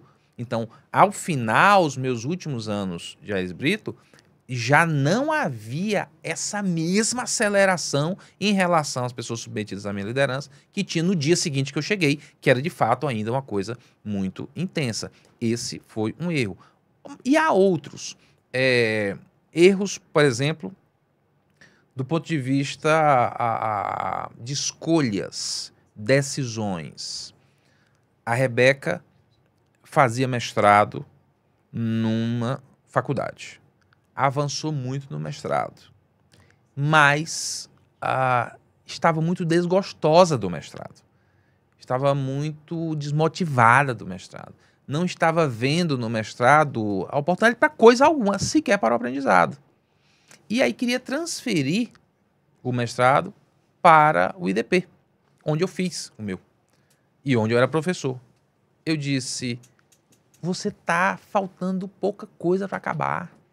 Não faz nenhum sentido. Segue tocando ruim mesmo. Segue tocando achando ruim. Segue tocando desmotivada. Porque eu sempre fui assim. Eu sempre fui assim. Tá bom, tá médio ou tá ruim, tem um trabalho para ser feito, entrega o trabalho e vira a página. Ela não. Ela disse, cara, mas qual o ânimo que eu vou ter? A faculdade é distante. Como é que eu vou para lá? Sabendo que o negócio não tá me atraindo. Contra a minha vontade, ela transferiu. Não houve aproveitamento de crédito. Portanto, ela teve que refazer o mestrado. Isso não é só tempo, não é só energia, isso é dinheiro. Então foram pagos 2 mestrados, na prática. Saúl, o que ela acha? Se tu perguntar, melhor decisão da vida dela. Melhor decisão da vida dela. porque encontrou no EDP amigos, amigas, colegas, projetos, iniciativas. Então, há equívocos, há erros que são causados, às vezes, por uma falta de sensibilidade. Você perceber, entender o outro, respeitar o outro, a velocidade do outro, o tempo do outro, o momento de viradas de chave que nós tivemos. Eu tive, para eu virar a chave, levou algum tempo. Eu tive um tempo de adaptação na Pátria, eu tive um tempo de adaptação no Pedro Neto, eu tive um tempo de adaptação no Aris Brito. E às vezes o outro não te dá o teu tempo de adaptação. Isso aconteceu comigo. E eu corrigi. Hoje, devo estar cometendo outros erros que um exame bem feito daqui a 3 anos, 4 anos, 5 anos, vai me chamar a consciência e dizer, Saul, lá no comecinho do escritório, talvez você estava com muito medo, talvez você estava muito ansioso, talvez você estava com medo do fracasso, talvez você estava com medo porque é teu único ganha-pão e o da Rebeca, não há outro. Então você tomou a decisão 1, 2, 3. Hoje em dia, você faria diferente? Talvez fizesse. Acontece. Saul, para a gente finalizar, começamos esse papo falando, para deixar claro que você é um dos maiores tribunos da nova geração. Uhum. E para aquele advogado e aquela advogada que sonham um dia subir na tribuna do Supremo Tribunal Federal, quais recomendações você deixaria para esse advogado, para essa advogada? André, eu acho que qualquer profissional que vai fazer uma sustentação, o Supremo é a mais alta corte, ao STJ, ao CNJ, fiz sustentação em todas essas casas e com igual denodo, com igual empenho. Você precisa ter em mente que a sustentação não é para você. Isso é importante. Porque, às vezes, a gente gosta tanto da gente, tem tanto orgulho da gente, tem uma certa vaidade quanto a nós, que a gente termina esquecendo de coisas elementares. Quando eu comecei a dar aula, eu dava boas aulas. O conteúdo programático estava sendo cumprido, havia organização, havia método. Mas eu não sentia os alunos deslumbrados com a aula. Eu não sentia os alunos, eu não sentia que a aula era mágica, não sentia. Fui conversar com o professor. O professor mais experimentado disse, o segredo de agradar os alunos é dar aula para os alunos. Fique preocupado com os alunos, entenda as dúvidas dos alunos. Não é para você, não é sobre você. A sustentação oral é a mesma coisa. Não é para você, esqueça seus orgulhos, suas vaidades. Se tem uma citação que você gosta demais, repete ela 1000 vezes e ela não tem nada a ver com o caso, não força a barra para colocar. Se você está irritado com o ex-adverso ou com o relator, não deixe aquilo contaminar a sustentação. A primeira coisa aquilo é para o outro, aquilo é para a justiça, aquilo não é para você. A partir do momento que você tem essa consciência, você precisa ter, mesma coisa do começo da conversa, um núcleo jurídico, você precisa ter um núcleo que espelha o básico de uma sustentação e, a partir daí, a ornamentação, a cereja do bolo, toques de charme, de beleza, de magia, são aquelas conexões que animam, que inspiram, que mexem, que tocam. Eu posso fazer uma sustentação oral em que eu conclua, como eu fiz no caso Senivaldo no CNJ, dizendo de maneira meio modorrenta, como quem está cansado, quem está enfadado, quem não gostaria de estar ali. Então, senhor presidente, é isso.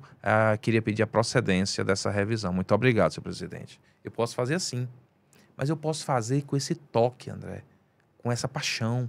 Eu posso fazer dizendo, é por isso que Senivaldo pede a procedência integral dessa revisão disciplinar, de modo a que possa esse conselho corrigir e inspirar.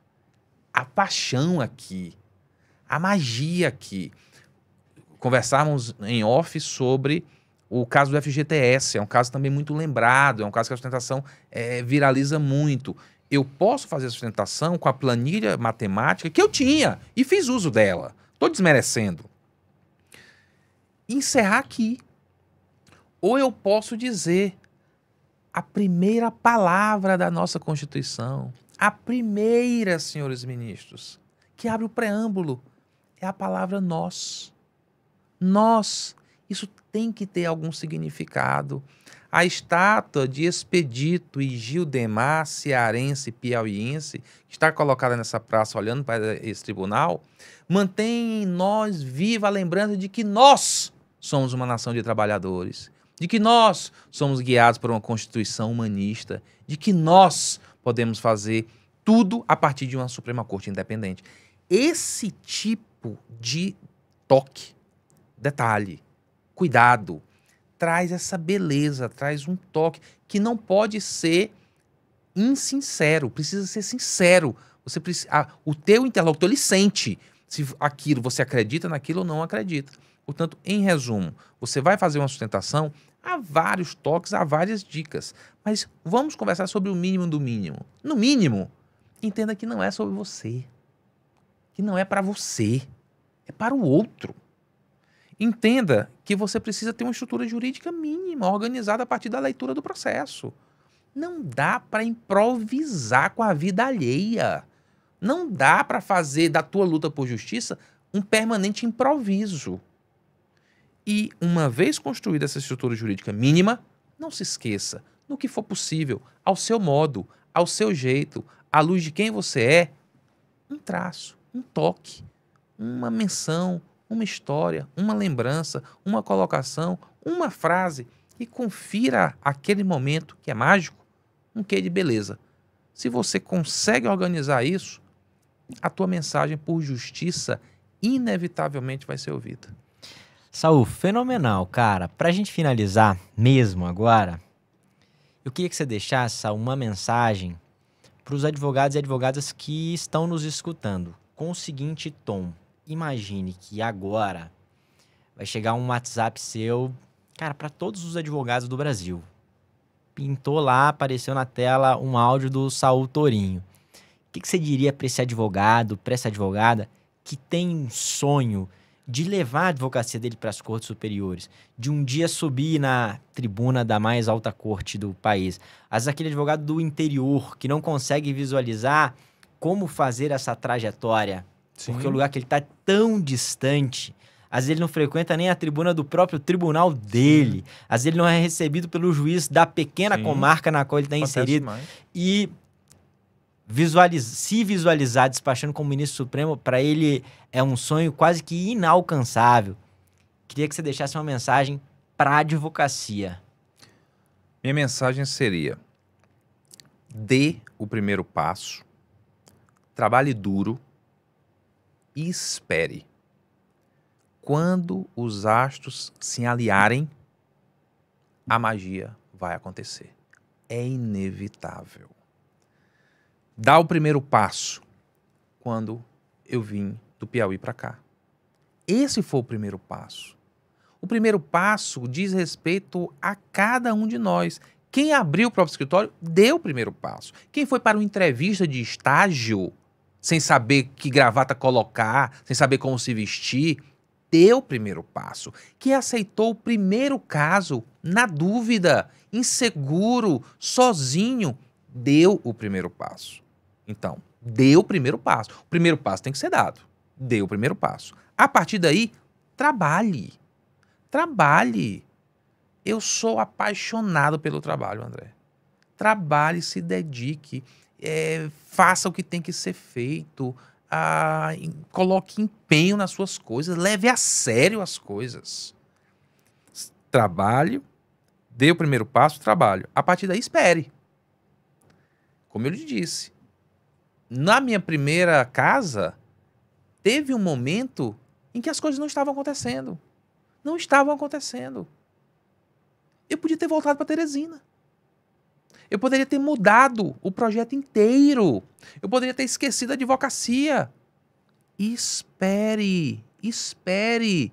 Os astros vão se alinhar, ficar bem alinhados.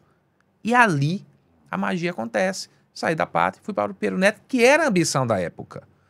Passado uma vida no Peru Neto, de repente começa. Isso não é proposital, isso vem de dentro da gente. Eu sinto falta de direito constitucional, eu sinto falta de mais Supremo. E eu estou sentindo falta todos os dias. Tem um vazio em mim em relação a isso. Durante um período, eu tive que esperar. Só espera. Não há o que ser feito. Não há o que ser feito. Espera. Esperei. Os astros se alinharam. A magia aconteceu em Ares Brito. Quando estava na reta final da Ares Brito, dividi com você, já tinha uma situação que era familiar.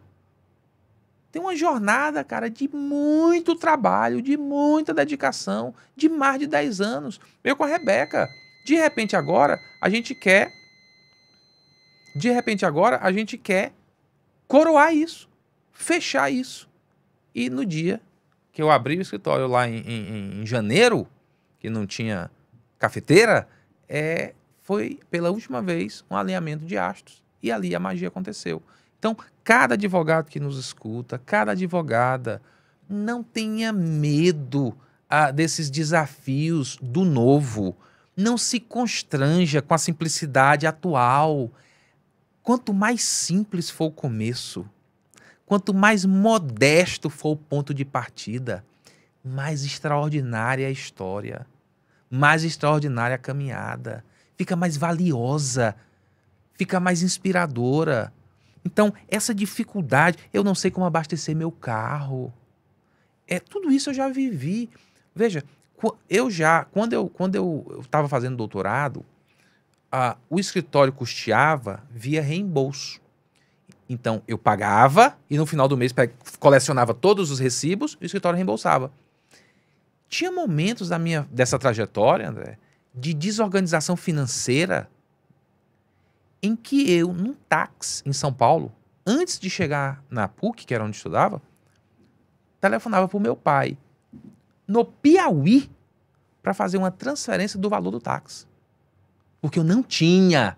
E não é porque eu não ganhava, eu tinha um emprego. Mas havia desorganização financeira. Eu gastava mais do que ganhava. Esses percalços, as dificuldades, as situações desafiadoras, elas precisam servir de algo para os advogados e as advogadas que estão nos assistindo. Que algo é esse? É acreditar em você. Não desvalorize, não deixe ninguém subestimar você. Não deixe ninguém dizer que você não é bom o suficiente. Tem coisas... e acredite em projetos, André. Eu vou até concluir para não me estender. E acredite em projetos. Nenhuma pessoa que tem um projeto... Projeto qual é? Abrir o escritório. Projeto qual é? Fazer uma entrevista. Projeto qual é? Fazer uma petição. Projeto qual é? Dar uma entrevista. Ela está fazendo uma coisa inútil. Nenhuma pessoa. Se você está numa mesa de um bar com pessoas que passam o dia inteiro conversando bobagem e criticando a iniciativa alheia, ali é um tempo perdido. Mas se não é isso, se você está no seu corre, você já está ganhando, você já está vencendo. Senhoras e senhores, Saul Tourinho, irmão, obrigado, cara. Foi um super papo. Eu acho que foi o recorde aqui com uma pessoa... E hoje eu ainda tô sem o João. Se tivesse o João, eu acho que a gente teria esticado ainda mais, que ainda teria as perguntas dele. E eu fui embora aqui ainda com algumas questões. Eu queria me aprofundar no caso Senivaldo. Eu queria me aprofundar naquela questão do livro que você escreveu, sobre sua experiência no Pinheiro Neto. Sim. Tinha várias questões aqui. Uma nota de rodapé. Do Senivaldo, só pegando a deixa. Vou pular os outros. Senivaldo... Veja, é até bonito isso também, é só divertido. O Senivaldo chega até mim numa situação lamentável. O Senivaldo tinha sido demitido da magistratura. Primeiro, demitido. Não era a questão da aposentadoria. Ele não era vitalício, então estava no período dos 3 anos. Ainda pode ser demitido. E ele foi. Então a situação dele era delicadíssima, estava numa posição super frágil. E aí a gente chega para ele e diz, olha, Senivaldo, vamos aceitar o caso, vamos fazer um pro bono. O Senivaldo disse, eu não quero pro bono. Eu não pedi pro bono. Eu quero um contrato. Eu quero pagar o meu advogado. Eu só peço que você tenha consciência da minha situação lamentável em que eu me encontro hoje. Mas pode fazer o contrato. E aí fizemos o contrato. Vida seguiu. Quando o Senivaldo é reintegrado, dentre todas as cláusulas dessa reintegração, vem a determinação do Conselho Nacional de Justiça que Senivaldo recebesse os 2 anos dos subsídios de magistrado corrigidos. Eu saio, telefono para Senivaldo, e aí, sabe o que você achou? O que eu achei? Senivaldo, quando tu veio atrás de mim, tu estava numa situação horrível, fizemos um contrato de pai para filho, hoje tu é meu cliente mais rico, rapaz.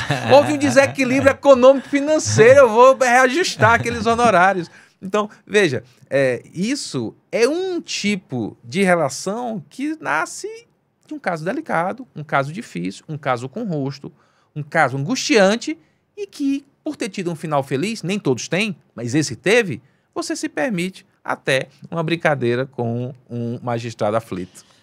Saul, quem quiser te acompanhar nas redes sociais, tal, como é que faz? Instagram, tem um LinkedIn também, mas normalmente o meu conteúdo eu concentro mais no Instagram, Saul Tourinho, tá lá, você vai me encontrar e a partir daí podemos, enfim, dividir toda a atividade que eu coloco lá. André, agora é minha vez de me despedir.